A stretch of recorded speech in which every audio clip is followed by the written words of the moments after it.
A 30 kilómetros de la planta, una semana, 15 días después del incendio y de la explosión del reactor, estaba prohibido quedarse y hasta pasar por ahí, aunque más no fuese rápidamente, pero poco a poco la vigilancia se fue relajando, y al mes nosotros, los viejos, nos dimos cuenta, y lo comentábamos riéndonos, de que a los jóvenes lo que los había hecho emprender la fuga no era tanto el miedo como la esperanza. Eso de lo que nosotros, desde hace cierto tiempo, ya estamos al abrigo.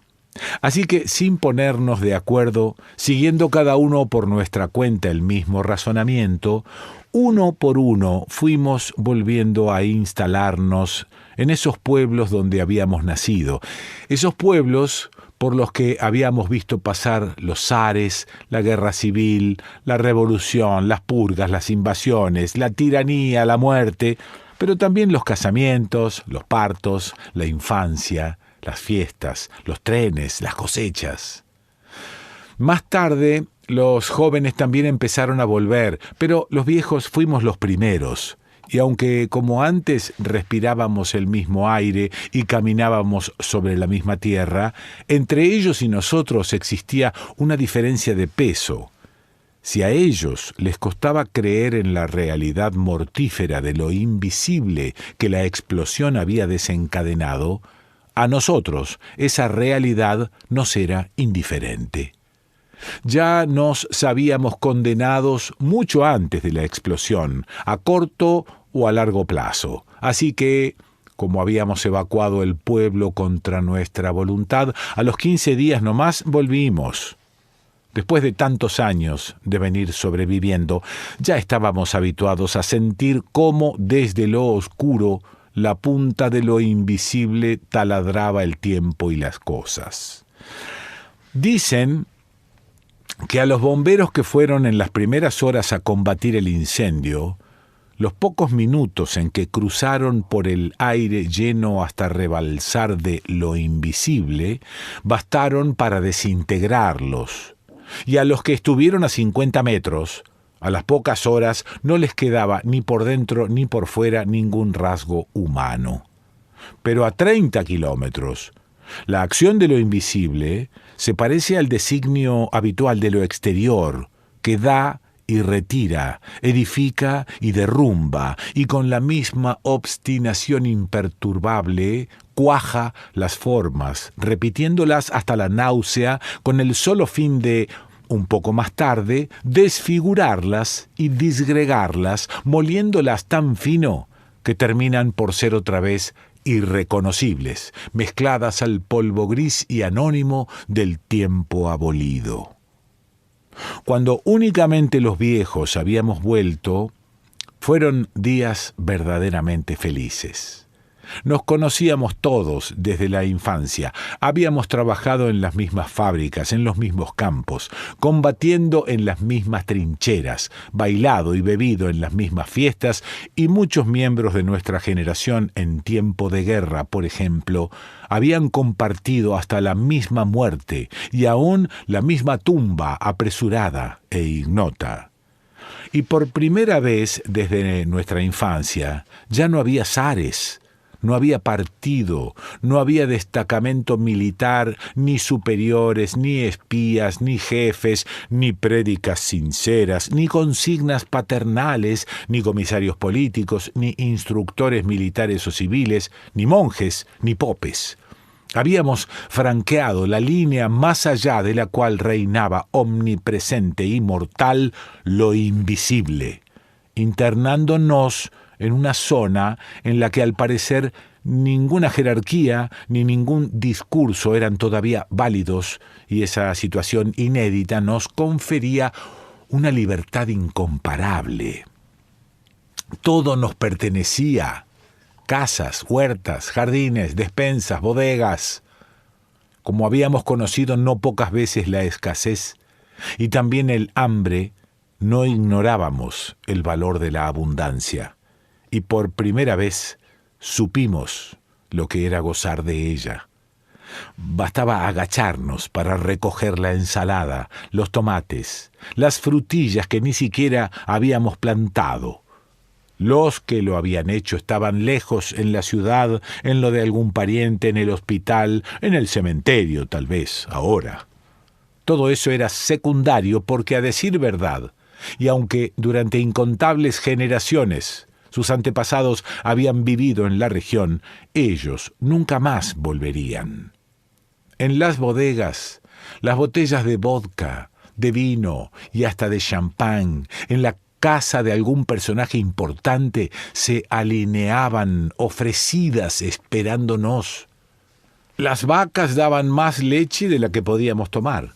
Las gallinas más huevos de los que requería cualquier tortilla, y los pollos, los patos, los cerdos y los corderos que sacrificábamos anticipándonos a los soldados que tenían orden de matarlos y de enterrarlos o quemarlos, y que poníamos a asar en los jardines.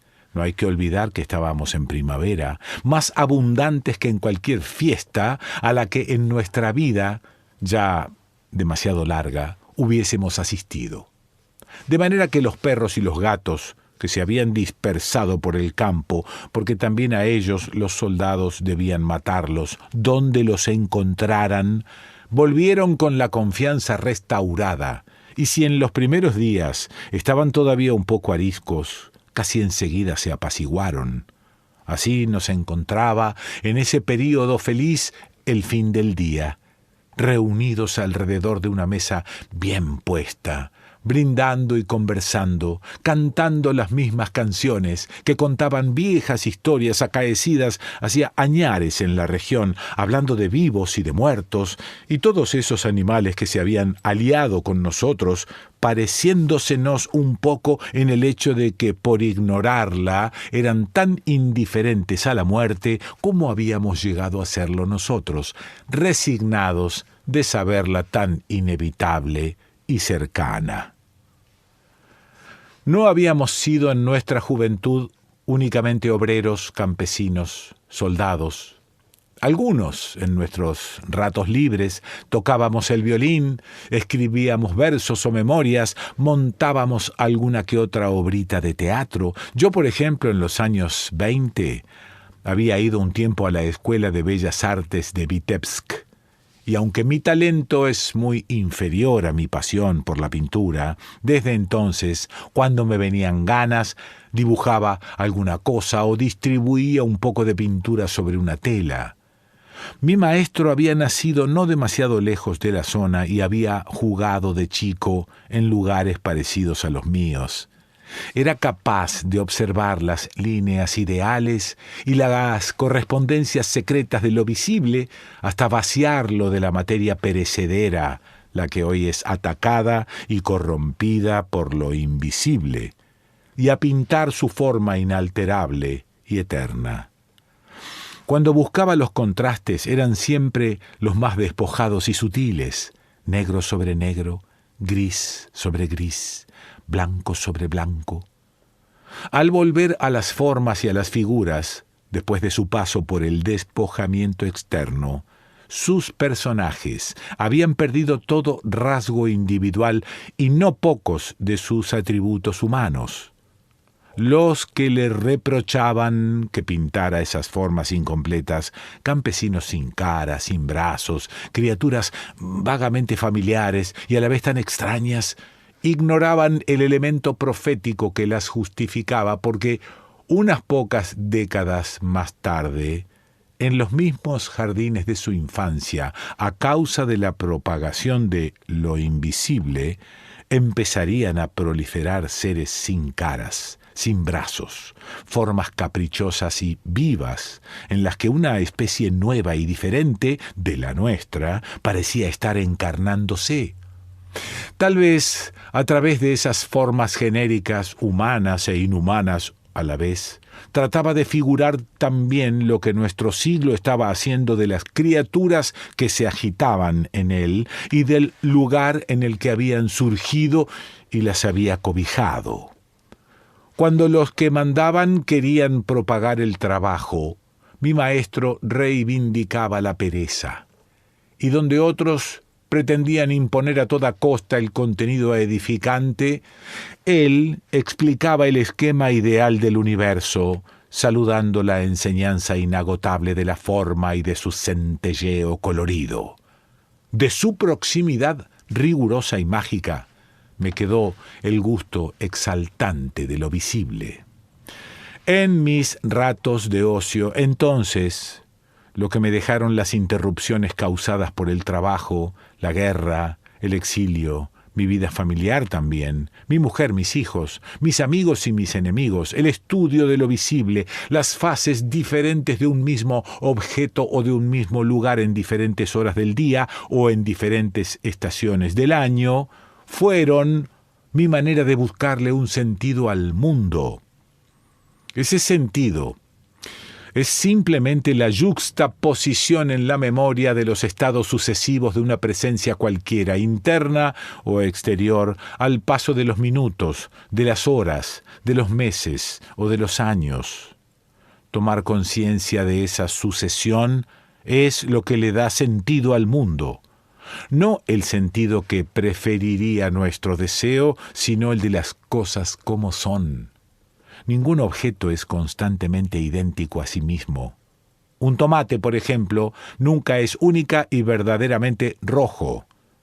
Ese prejuicio nos impide percibir sus estados sucesivos y, por lo tanto, al cegarnos para lo que las cosas son íntimamente, nos ciega también para entender el sentido de nuestra existencia.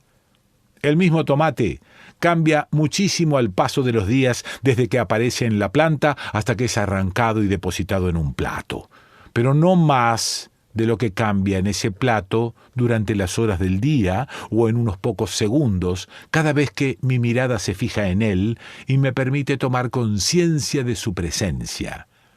En mi memoria sigue cambiando a través de infinitas e imprevistas transformaciones. Tanto como en lo exterior cambia de forma, de color, de estado y por último de sentido. En mis ratos libres, con mis modestos medios de expresión, me dedicaba a pintar la misma cosa muchas veces: un tomate, una silla, un jardín o un árbol, una cara, una colina, siempre los mismos, de ser posible, la misma silla, la misma colina, la misma cara, la mía, durante 50 años. Saber que las cosas son y no son al mismo tiempo.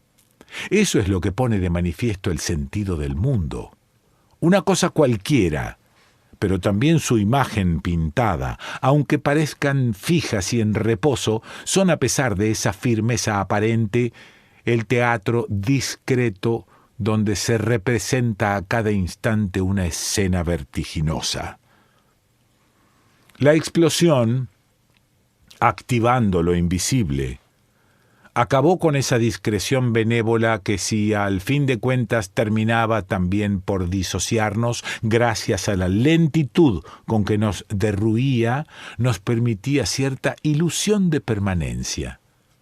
La explosión vino a expulsarnos de nuestra patria común, que es lo visible. Únicamente los viejos, a causa del poco tiempo que nos quedaba, podíamos desafiar lo invisible, ya que sus estragos se confundían con los términos habituales que nos fueron acordados. Cuando se ignora la esperanza, la adversidad, por obra de ese desdén obligado, queda de inmediato abolida. Así que al empezar uno a desplomarnos, la evidencia de ese final, inscripto ya desde hacía mucho tiempo en nuestros planes, no nos permitía derrochar las pocas fuerzas que nos quedaban con el gasto superfluo de la prudencia. Lo cierto es que durante un tiempo, en ese territorio que todos habían abandonado, por primera vez en nuestra larga vida, el mundo estuvo hecho a la medida exacta de nuestros deseos. Fue un período breve de placer y de calma, durante el cual, sin deberes, sermones o amenazas, gozábamos del mundo adverso y precario. Es verdad que las cosas, durante esa primavera, la explosión había sido en abril, eran, por su tamaño, su color o su forma, un poco diferentes de lo que siempre habían sido, como si a causa de la explosión un nuevo mundo colateral del primero pero que terminaría suplantándolo por completo, hubiese empezado a proliferar. Al poco tiempo, también nosotros formábamos parte de él, porque lo invisible nos había alcanzado, infiltrándose en nuestro cuerpo, y cuando el ejército vino a evacuarnos, los soldados, que sin embargo actuaban con firmeza no exenta de compasión, evitaban en lo posible nuestro contacto y aún nuestra proximidad, porque éramos ciudadanos de ese mundo nuevo que ellos creían circunscripto a un radio determinado, pero que en realidad, gracias a esa explosión providencial, había comenzado una expansión tal vez ya infinita. Por otra parte, si fuimos los pioneros de ese mundo desconocido, las multitudes nos siguieron, porque al poco tiempo las leyes que anatematizaban el espacio prohibido se relajaron, y la circulación permanente entre ese espacio y el de afuera fue haciéndose cada día más banal. Ya no se sabe quién está adentro o afuera de esa germinación hormigueante. Los militares y los hombres de ciencia nos trataban como a objetos o criaturas de esencia y de uso desconocido, aislándonos en habitaciones vacías y blancas después de haber quemado nuestra ropa y el resto de nuestras pertenencias, y de habernos hecho tomar varias duchas de la que salía una lluvia enérgica, en cuya composición era evidente que entraban, además del agua, algunos aditivos que me hubiesen resultado imposible identificar. Pero ¿acaso el agua que conocemos es únicamente agua? Siempre idéntica a sí misma, siempre del mismo color, a la misma temperatura, compuesta por los mismos elementos. Todo lo que llamamos mundo, su totalidad o cada uno de los objetos que lo componen son, ya lo sabemos, uno y múltiples a la vez, como la luz, por ejemplo, que, presente hasta en los más remotos confines del universo, es brillante o transparente, invisible o dorada, blanca o multicolor. Ya me cuesta cada vez más levantarme de la cama, pero creo que ese desgano se debe menos a una supuesta enfermedad que a la obligación que se me ha impuesto de no salir jamás de mi pieza blanca, en la que únicamente hay una cama metálica, una silla metálica y una mesita metálica. Así que me quedo en la cama, echado de espaldas, mirando el cielo raso, blanco. Una vez por semana cambian las sábanas, la ropa blanca, y las llevan a quemar. Creo que harán lo mismo conmigo. Muy pronto me esperan íntimas, radicales, inconcebibles transformaciones. Por ahora, lo visible, concentrándose en el cielo raso blanco, me permite entrever, en los diferentes estados del torbellino vivaz que hierve bajo la superficie impasible, la inestabilidad esencial del universo y los terribles dolores que me predicen ciertos destellos de compasión en la mirada de alguna enfermera no son más que un instante pasajero en los cambios que se avecinan. Dejo mi patria viviente y colorida por una oscuridad tal vez menos engañosa. Es más que probable que, privado de exaltación, pero también de pena, visto desde algún imposible exterior, el mundo sea neutro y blanco. Juan José Saer.